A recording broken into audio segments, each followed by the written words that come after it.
I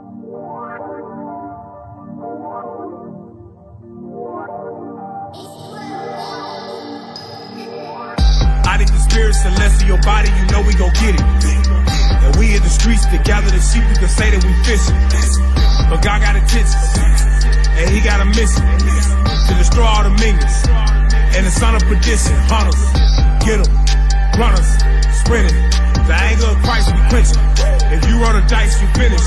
Hunters, get them, runners, sprinting. The anger of Christ we quenching. Evolves the hunters from fishing. Big Boo talk that Jew way. For the reward of this truth is the new way. Pray for the Sabbath, then wait for the Sabbath. Been thinking about it since Tuesday. This is the movie, I don't mean a Blu-ray.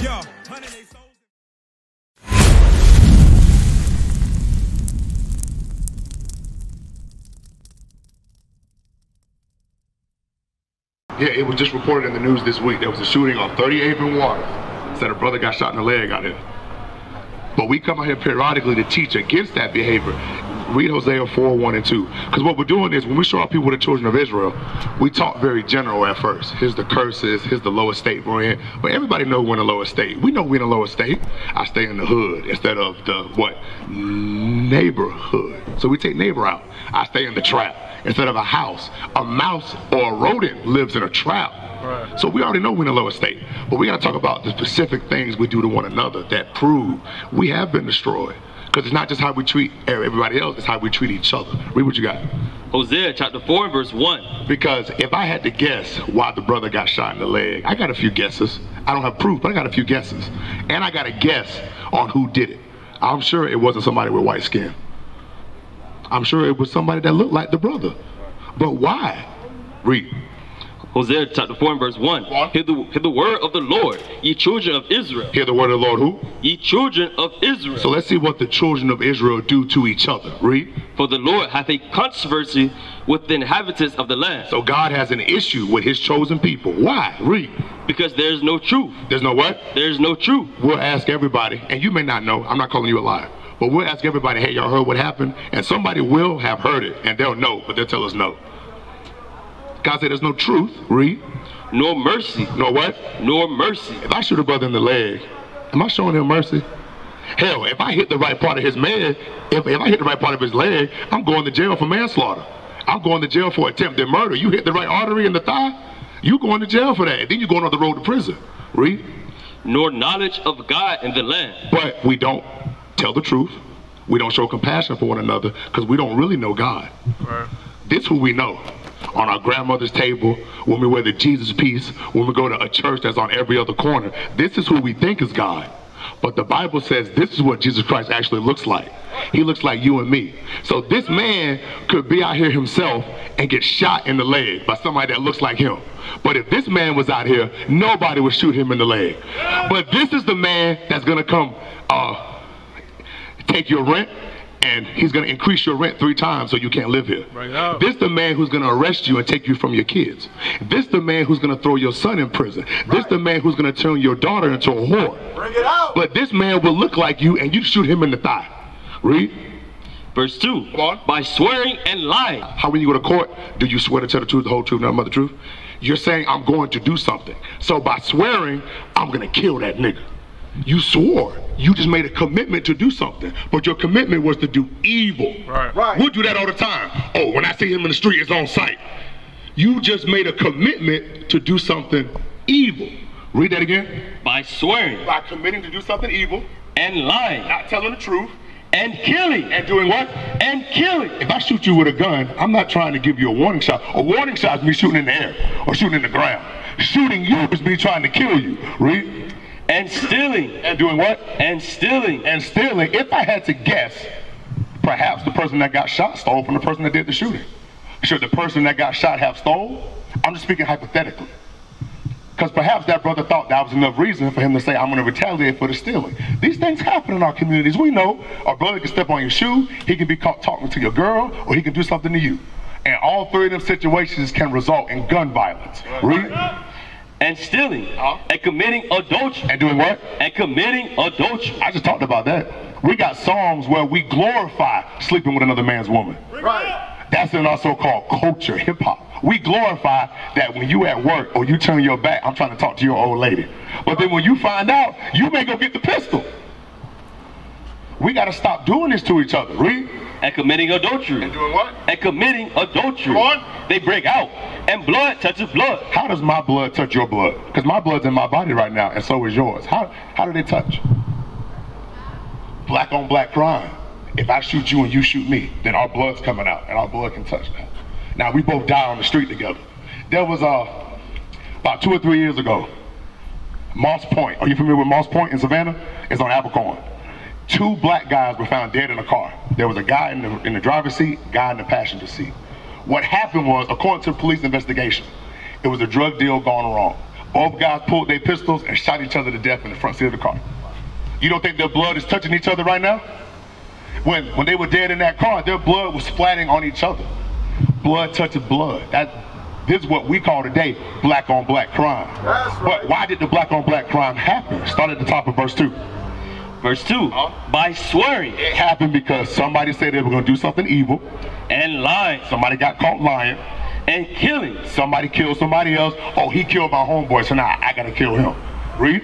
And stealing. And somebody stole from somebody. These things, if we don't stop it, always ends in black on black violence. But this guy right here, the whole time he's been here, he's been stealing from us. He's been killing us. He's been lying to us. And we ain't pointed one pistol at him yet. Right.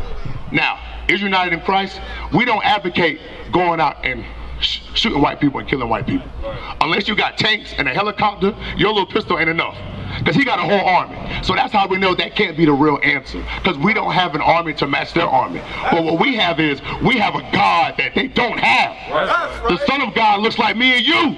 They don't have that on their side. The Father looks like me and you. They don't have that on their side. So how do we get that man to fight for us? What's your opinion? How do we get him to fight for us? Right. We're going to have to believe in God, right? So that involves doing what the Bible says do. It sounds crazy, but we haven't tried it yet. That's why it sounds crazy. Everything else that don't sound crazy, we got history that we've been trying it. Some of these churches in Savannah have been here for over 100 years. What have they done? So now we have, that church has had 100 years to try their solution. How about we try this for 100 years? And then if it don't work, all right, I'll put the Bible down. But let's try it first, because you've been able to try white man Jesus for 100 years. Right. So let's try black Jesus for 100 years and see if it's better. Right. That's right. Don't tell me this won't work and we won't give it the same amount of time. We've been giving white Jesus too much time. Right. So let's try black Jesus for the same amount of time and see if it changes anything. Right. And if at that point it don't change nothing, all right, brother, you got me. I thought it was going to work, but now we have the same amount of proof that don't work either. But we can't not try it and be like, I know it's not going to work. How? You have no evidence that it doesn't work. We have evidence that this don't work. The brother, who I'm assuming is a brother, who shot the other brother, I guarantee he had a Jesus piece on. I used to wear my Jesus piece when I was going to the club to go pick up a hoe. I got the cross around my neck, and I'm about to go commit fornication the same night. That cross didn't teach me not to turn that sister into a hoe. But learning that Jesus Christ looks like me made me reflect. What example am I going to leave for my son? Bring it up. What example am I going to leave for your son? Right. That woman I'm sleeping with might be the mother of your child. Right. What example are we teaching the generation after us? And then I started thinking, I got to change some of the things I'm doing. Because I'm indirectly responsible for the future of my people. Even if I don't know them, if they see me doing something, I may influence them to do that. That's right. That's what being a role model is. Tons of kids see LeBron James as a role model. And I'm not here to speak evil about LeBron James. But a lot of these kids don't know him personally. But that doesn't stop him from being their role model. It's the same thing for me and you, man. Me and you walking around in Savannah, they may not know us personally. But that don't stop them from seeing us as their role model. Right. So what role model are we giving them? What do you think? We're not giving them nothing. So it's on us. Give me 1 Maccabees 3, verse 43. What we want our people to understand is it's on us to help shape our future. What we've been doing is we've been asking white people to shape our future. And they turn us into hamburger cooks, fry cooks. They turn us into forklift drivers. They turn us into the people that work the back of the store. So we see what they do when we ask them to control our future. Let's start controlling our own future. Let's turn the kids after us into the kings and queens they're supposed to be. That's right. Let's do that ourselves. Read what you got. First Maccabees chapter 3 and verse 43. Come on. They said one to another. These are the men talking. Because do you agree that the man should be the head of the household? That when you come home, your girl and your kids should not be trying to back talk you. Do you agree with that idea? It sounds good, but do that happen in black houses a lot of times? Hell no, it don't happen. I've seen it growing up when the black woman in my family will bark at the black man, so he just be like, damn it, I can't take it no more, and he leave. So sometimes the black woman got to realize, oh, I ain't got no man. Maybe it's because you don't know how to be quiet. Right. That's right. That man been at work all day. You got a job, bro? You've been at work all day, aggravated. Your boss aggravating as hell. The people that come in, aggravating as hell. The customers aggravating as hell. Then you come home and your girl want to be aggravating as hell too? Oh no, I'm up to here with aggravation. I done had enough. So when you come home, that's your castle. When you go to your castle, you want peace, right? It's not that you won't take care of that castle, but that castle needs to be in support of you, not against you. Right. But what the black woman learned in slavery is not 100% her fault. The white man taught her to fight me and you. That's right. But she learned that in slavery. Right. So she has to understand that when she argues with her black man, she's doing what the slave master taught her, which causes our houses to be destroyed. Read what you got. They said one to another. So these are the men who said, look, enough is enough. So these men got together, like what you see today, us together, and we happen to be talking to you. Read. Let us restore the decayed estate of our people. Let us restore the decayed estate of our people. We have enough people in our communities with enough job skills that we can build and have our own. Right. It'll take time and effort. It'll take extra sweat and tears. But if I understand how important it is to leave my son and my daughter in a better place than I was left in, I gotta understand that the mission is not just for me to enjoy life. I wanna set them up so that they have it easier than me and you had it. That's right. But somebody's gotta make that sacrifice.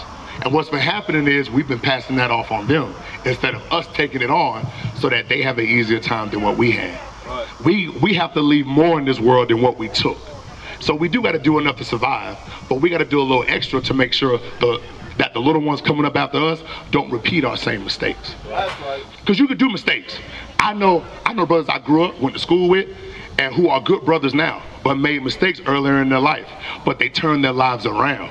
So making a mistake don't mean you done it, but you gotta learn from that mistake and grow. So now when the young kid coming behind you, you can tell him from experience why you shouldn't be on the corner selling dope. Bring it out. You'll be like, hey young blood, I spent 20 years behind bars doing that. Are you ready to do 20 years locked up? Look at the generation behind us with the tight skinny jeans. They're not ready for 20 years. Right. They ain't got the spirit for that. They gonna go in there and get turned out. Hey bro, that's not the life you want. So now we need men with those backgrounds. We got men that come from the business background, America background. They say, hey bro, do you wanna work for the white man in the office all your life?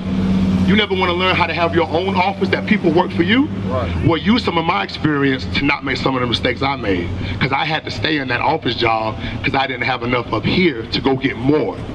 But I'm not gonna let you do that.